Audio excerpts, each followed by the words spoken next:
Hello everyone! In this video, I'll show you how to check your DoorDash credits quickly.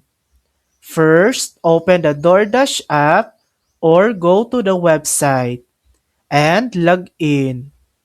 Next, tap your account icon, usually located at the bottom right.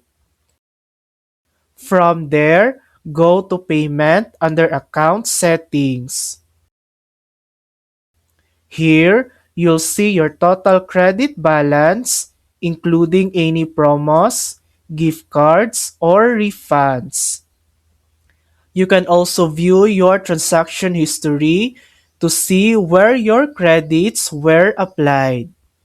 Remember, credits are automatically applied to your next eligible order. And that's it. Now you can easily keep track of your DoorDash credits.